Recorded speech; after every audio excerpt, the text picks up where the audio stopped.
Hi guys, welcome back. It's really all up to us. We have got to do this on our own. Let me give you a backstory. I'm really blessed to still have my mom with me, and nothing gives me more joy than to sit for hours with her talking about how it was when she was growing up. And many of you know from my accent that I grew up Caribbean. There are 6 islands in the Caribbean that are colonies of the Netherlands. Anyway, my mom's family and my father's family, they grew up on Sint Eustatius, a very tiny island owned by the Dutch in the Caribbean. And some of the most wonderful stories I ever heard was told to me by my mom when she was growing up. I don't really know at what point it happened, but my grandfather, which is my mom's father, he had a lot of land. Also on my father's side, his grandfather also had a lot of land on the island. And many people had land, whether they had bought it from the government or was issued it to by the government. And many people kept animals and many people planted their own food. So this was also the case with my grandfather, which is my mother's father. So my mom would tell me stories that she had to get up early in the morning and they had to go milk the cows, and they put the milk in the bottles, and they would had certain customers. And this is about, I don't know, 4 o'clock, 5 o'clock in the morning before the sun came up. And they had certain customers, and she and her siblings had to take the milk to the customers and rush back home to eat breakfast, do a few chores, sometimes a couple times a week go to church because they grew up Catholic, and then head out to school. And when school finished, they would have to rush home, put down their school things, do whatever chores their mom had for them, and then they had to meet my grandfather in the mountain where he planted potatoes, he planted sweet potatoes, peanuts, papayas, yams, cassavas, which my mom and her siblings would help my grandmother make cassava bread, and they would dry the cassava bread on the roofs of the house. So basically my mom would tell stories that growing up their life was full of chores because they had so much to do on the farm, at home. But the gist of it is most everything that they had to do was to be self-sufficient, to sustain themselves, to be able to feed themselves. They would trade with other families on the island or sell their things or send it with boats to other islands. And I say all that to say back then things were a lot different, and people planted, people had animals. My grandfather also had chickens because growing up I also knew my grandfather before he passed. I remember going out in the yard with him and feeding the chickens. I remember him sending me to collect the eggs. Speaking about my grandfather sending me to collect eggs from the chicken, I remember a lot of things in my childhood still traumatized me or terrorized me. So I remember one time I was in the yard with my grandfather. I really think I was 7, 8. I don't remember, around that age. So I was in the yard feeding the chickens with my grandfather, and all of a sudden I realized, hey, these chickens only have 2 feet. And that scared me. And I turned to my grandfather and said, Daddy, the chickens only have 2 feet. And I started to cry. I said, where's the other feet? And because in my child's mind, I was thinking all animals have 4 feet. So he was explaining to me that the other appendages are their wings. But anyway, I was crying like a baby that day. And I remember also another thing that traumatized me when I was growing up was every weekend, all the farmers would take their best animals to the butcher stall, and my grandmother would send me and my siblings to collect some meat that she wanted. Being that we had to wait there for them to butcher the animals, I saw animals being butchered when I was growing up, and that was very traumatizing to me. And you know, the old folks, they don't think like how we think nowadays, like maybe you shouldn't let kids see those things in the raw and nobody dared to explain it to them. So I had the full blast of stuff like that growing up. So, but anyway, I say all that to say back then was a different time. We planted, we fed ourselves, we grow our own groceries, and it was nothing special for people to have. And believe me, back on the islands in those days, in my grandfather's days, people were poor. They were just coming out of slavery.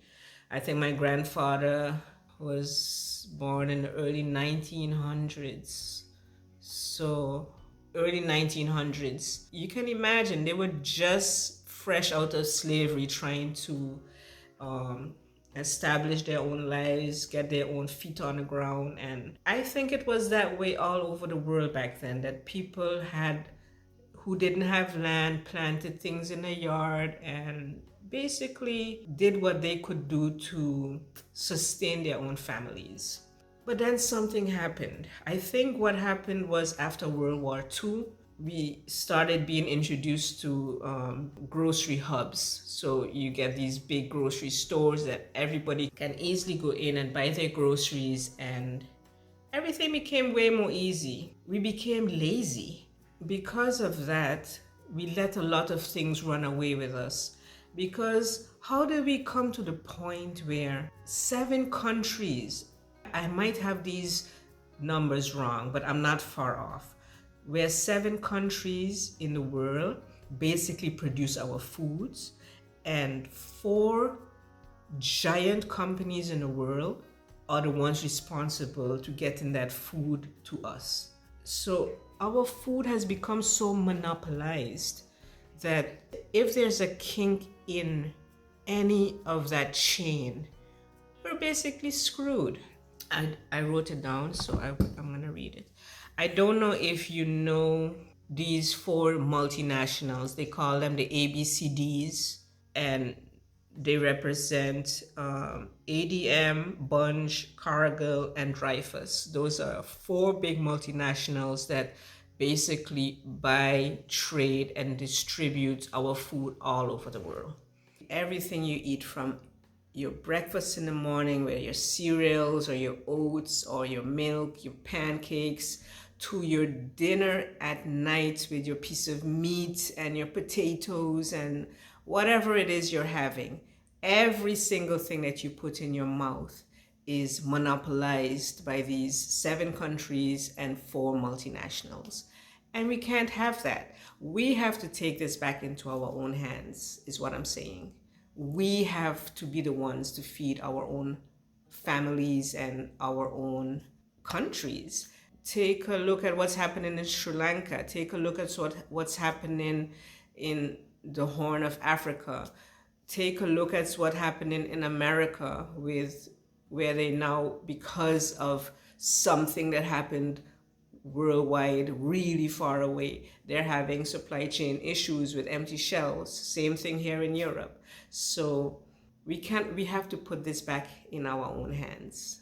It's up to us. We cannot continue to let these companies, and if you haven't been living under a rock, and if you've been following what's been going on in the world for a while now, these companies, these 4 big companies and a few others that dominate the world food market, they've been trying to go so far that, for example, a few years ago, they were banning people from having seeds. You were not allowed to have seeds because they had patented the seeds, and a whole bunch of other nonsense. My point is, we have to take responsibility for ourselves. There is, in my book, there's no way that somebody somewhere across the world is going to determine how I can feed my family. there always is a way that you can feed your family. And let me explain something to you. Always the most important thing is to have water to drink and food to eat, and your health. There is nothing more important. And because of that, we just have to understand that food security is everything. And the gist of this talk is, if my grandparents could do it and they were so poor and they had like the worst of situations, look at us. Look how much more we have, how much more we're capable of. Okay, not all of us can keep livestock, not all of us can keep a chicken in the yard. Some people live in a city, maybe the zoning laws doesn't allow that, but it is so easy to keep a chicken or two for eggs. It's so easy to plant food in your yard.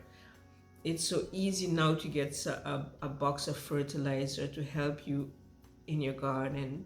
There's so much resources that we can read how to grow our own food. We are in a time that we have not seen anything like this in our lifetime. And I know a lot of people don't believe it, and not believing it and trolling in the comments below is not going to feed your family. We all have the rights to our own opinions, definitely. I respect that. It doesn't change the facts. You not believing something is happening doesn't change the facts that it's happening. So guys, this vlog is way longer than I wanted it to be.